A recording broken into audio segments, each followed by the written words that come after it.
Muling ipinamalas ng Creamline Cool Smashers ang kanilang champion skills kontra sa kupunan ng Signal HD Spikers.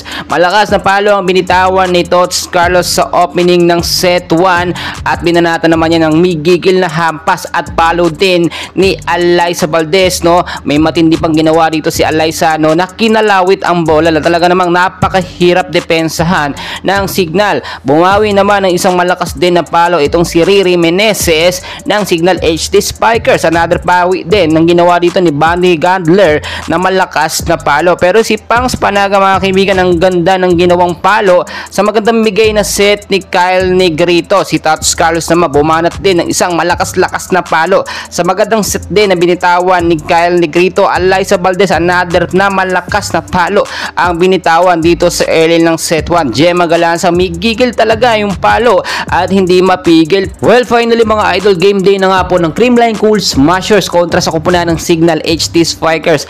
Malakas po yung first 6 lineup ng CCS at nakita natin nasa first 6 etong si Alyssa Valdez, Kyle Negrito, Risa Sato, Pangs Panaga, Tots Carlos at Gemma Galanza. Well, napakainit tong set 1 mga kaibigan. Nagdikitan talaga yung score at hindi nagpapatalo, no, etong Signal HD Spikers. Pero nakita natin yung consistency bago matapos yung set 1 na panatili po ng Signal. So natalo ang CCS sa set 1 sa score na 26 ang CCS, 28 po ang Signal HD Spikers. So pagdating sa set 2 mga kaibigan, nakala natin dito makakabawi ang Creamline Cool Smashers at maitatabla ang score.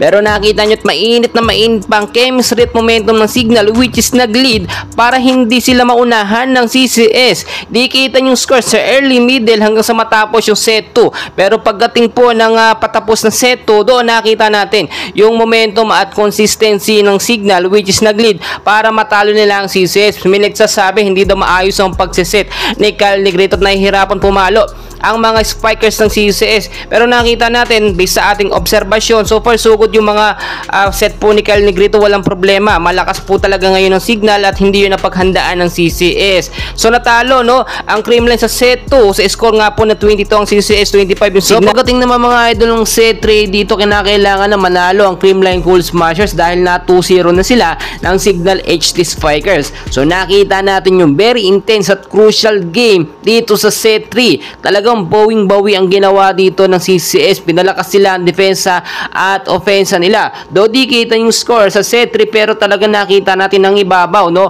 at pinalakas ng CCS yung depensa. Yung mga set nga po dito, no, ni Kyle Negrito medyo okay na at ipinasok din do at pinaglaro dito si Denden Lazaro at si Bea De Leon, no. Inilabas din po dito si Kyle Negrito para mabigyan naman ng pagkakataon si Mapi Galanza at nakita natin nag-improve at ang ganda ng resulta. Well, pagdating sa set 4 mga kaibigan, dito nakakambak o nanalo ulit sa susunod or pangalawang pagkakataon ng Creamline. So naitabla nila ang score dito kontra sa Signal HD Spiker. Well, umabot tayo ng set 5 ngayon dahil sa galing ng dalawang team na ito. Dito sa set 5 naging very intense at crucial talaga ang laban. So hindi natin mapredict kung sino ang mananalo pero nakita nyo, pusong CCS talagang umiral at yung champion skills ang ginamit nila para manalo at matalo etong Signal HD Spikers. Well, napakaganda ng laban. Dalawang team ang ganda ng pinakita mga kaibigan, no. Abangan natin ang mga susunod na laban ng Creamline.